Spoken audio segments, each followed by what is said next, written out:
조병과 신세계로. 네, 안녕하세요. 여러분 안녕하세요. 네, 반갑습니다. 오늘도 목요일 6시 이제 라이브 시간이 되었습니다. 오늘 이제 이 시간에는 저희 2023년 우리 로스쿨 인턴들 이제 함께 했는데요. 오늘 라이브 방송은 1부, 2부로 해서 네, 20분씩 이제 진행이 됩니다. 오늘 이제 처음 이제 라이브 방송에 나온 우리 인턴, 네, 김민재 인턴 인사드릴까요?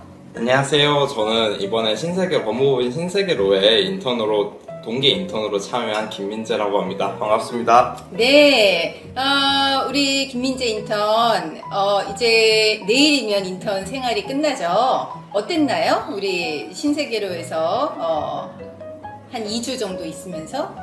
저는 이게 책으로만 배웠을 때는 사실 제가 공부했던 내용들은 다 이렇게 평면적으로 있었는데 이 실무 수습을 진행하면서 변호사님들과 같이 법원도 다녀오고 하면서 제가 배웠던 이런 평면적인 내용들이 되게 입체적으로 와닿을 수 있어서 좋았고, 그래 법무법인 하면 생각나는 딱딱한 이미지가 아니라 변호사님들께서 되게 친근하게 직원분들과 다 이렇게 잘 대해주셔서 저는 너무 감사했습니다. 네, 그리고 저희 이제 스토리 이제 질문 한번 보면요. 변호사가 되기로 생각한 계기가 있으실까요? 라고 하셨는데, 우리 이제 인턴 같은 경우에, 로스쿨 들어간 계기가 있었을까요?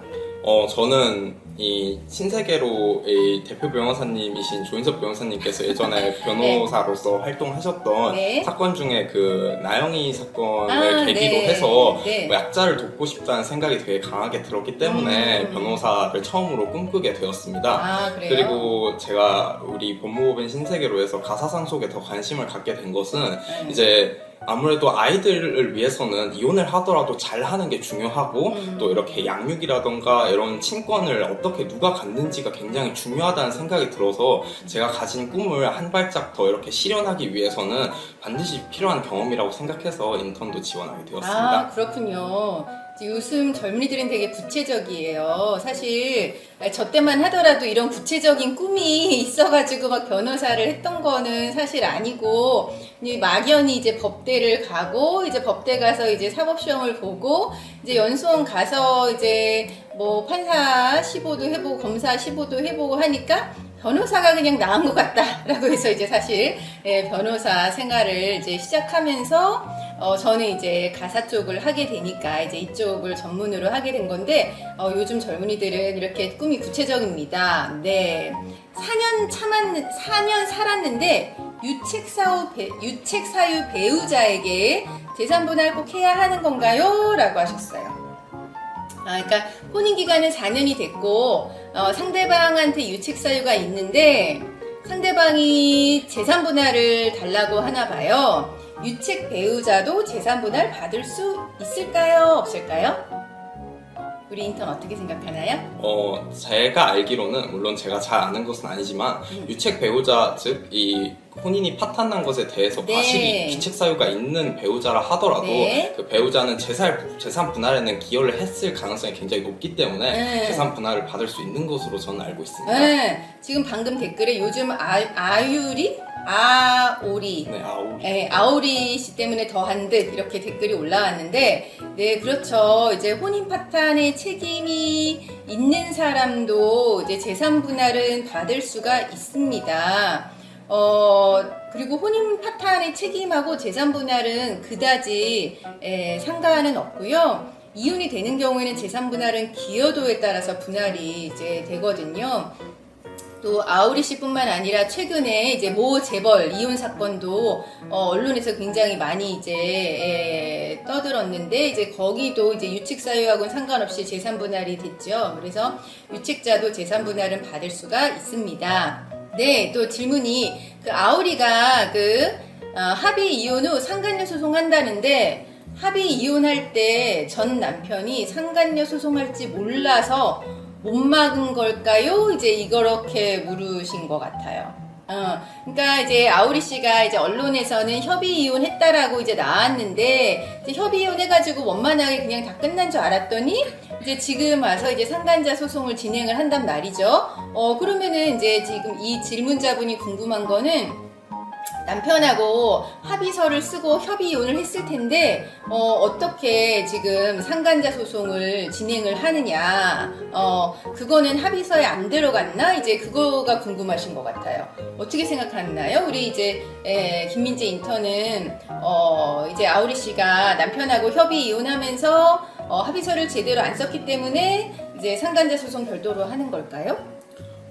저는 잘 모르지만 우선 상간자 이 협의 이혼과 상간자에 대한 손해배상 청구 소송은 저는 별개로 진행되는 것으로 생각이 됩니다. 네. 왜냐하면 이제 남편과 이혼을 할 당시에 이제 협의 이혼을 한 것은 이제 재산 분할이라던가 아까 말씀해주신 재산 분할이나 양육권 네. 관련된 문제지만 상간자 소송은 이제 민법 제 750조에 정해져 있는 불법 행위로 인한 손해배상 청구권을 다투는 네. 싸움이라 네. 조금 별개로 진행되지 않나 싶은 게 저희 생각입니다.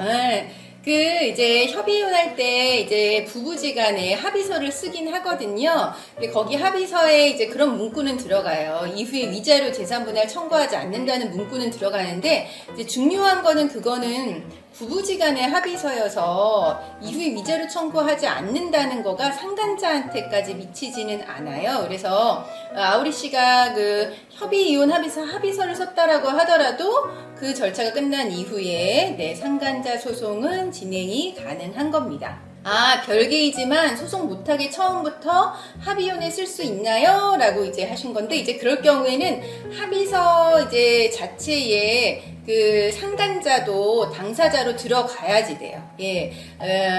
말하자면 부부지간의 합의서는 부부만 이제 서명을 하고 당사자는 부부이기 때문에 부부지간에 쓴 합의서 자체가 제3자인 상간자한테까지 그게 효력이 미치는 거는 아니라는 겁니다. 그래서 만약에 부부지간에 협의이혼을 할 때 상간자에까지 이제 효력을 미치게 하려면 상간자도 그 합의서에 같이 당사자로 넣어서 사인을 해야 됩니다. 네.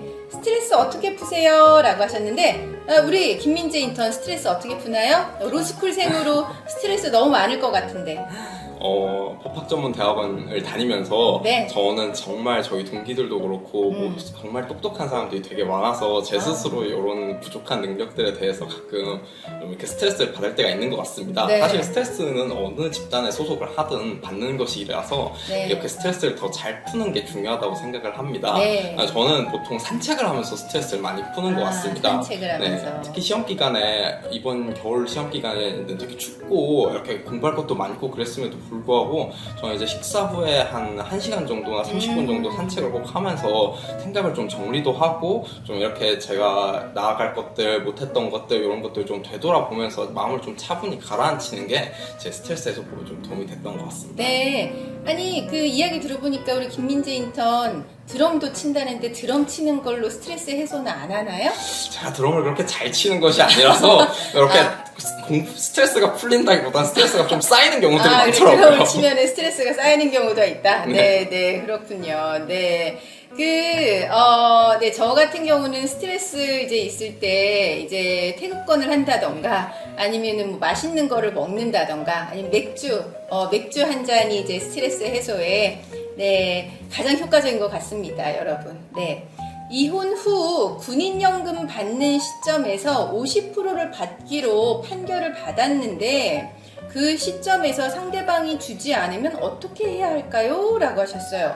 요거는 사실 우리 인턴이 답하기는 조금 쉽지 않은 부분이라고 이제 생각을 합니다. 이분 군인연금 받는 시점에서 50%이 판결 자체가 연금에 대해서 50%를 받기로 한 건지 아니면은 다른 재산에 대해서 50%를 받기로 한 건지가 좀 궁금하고요. 이 군인연금법이 있는데 군인연금법 자체에서 연금을 받을 수 있게끔 그 연금 그 분할 수급권이 생긴 거가 이제 몇 년 되진 않았어요. 그래서 그 전에 판결인지 그 이후의 판결인지 모르겠습니다. 그래서 만약에 그 전에 판결로 내가 연금을 받는 걸로 판결문에 명시가 되어 있으면요.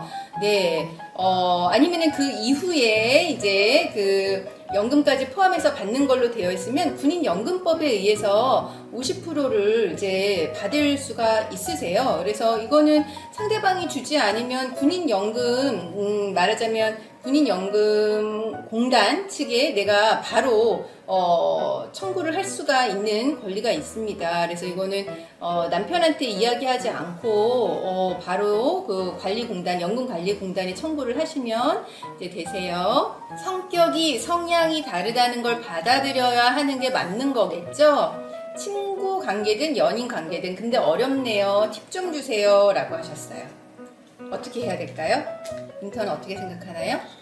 제가 생각하기에는 질문자님께서 사실 나이가 어떻게 되시는지 잘 알 수 없지만 20년 넘게 살아왔던 삶이 뭐 환경이든 모든 것들이 달랐을 텐데 그러한 개인들이 만났을 때 저는 완전히 일치하기는 굉장히 어렵다라고 생각을 합니다. 차라리 이렇게 다르다는 걸 좀 받아들이고 받아들이고 난 뒤에 이렇게 참지 말고 원만한 의사소통을 통해서 뭐가 다르다는 걸 스스로 인정하고 어떻게 발전시켜 나갈지를 한번 탐구해 보는 게 저는 뭔가 인간관계에서 더 도움이 되지 않나라고 스스로 생각을 하고 있습니다. 그 완벽한 사람은 없거든요. 그리고 완벽하게 나와 그 마음이 맞는 사람은 사실은 없다고 생각을 하셔야 돼요. 내가 낳은 자식도 나랑 너무 성향이 다르고 성격도 다른데 어떻게 그 몇십 년간 달리 살아온 사람이 나랑 그 마음이 잘 맞을 수 있겠습니까? 근데 제가 최근에 이제 그 미셸 오바마가 이제 그 인터넷 기사에 나왔는데 그 오바마로 인해서 이제 육아나 뭐 이런 거에서 스트레스를 많이 받았을 때도 상대방이 이러이런 부분이 마음에 들지 않지만 그래도 상대방이 이러이런 점이 좋은 사람이다, 이러이런 좋은 점이 있다라고 하는 거를 생각을 하면서 이야기를 해서 그거를 극복했다는 거를 저는 굉장히 이제 좀 마음에 와닿더라고요. 그래서 나랑 항상 모든 게 맞는 사람은 있을 수는 없고요. 다르다는 거를 그냥 받아들이시고, 그 다음에 그 사람의 좋은 점을 생각하면서 그걸 극복해 나가려고 하시는 게 좋을 것 같습니다. 어쨌거나 이렇게 저희가 이제 20분간 이야기하면서 우리 김민재 인턴이랑 오늘 라이브 1부 했는데 어땠나요? 저는 정말 시작하기 전에 엄청 떨었는데 네. 대표 변호사님께서 되게 편하게 잘 진행을 해주셔가지고 저는 정말 너무 감사했습니다. 네, 그래요. 우리 김민재 인턴 수고했고요. 그럼 우리 라이브 2부 우리 오정은 인턴 자리 그럼 한번 바꿔볼까요? 네.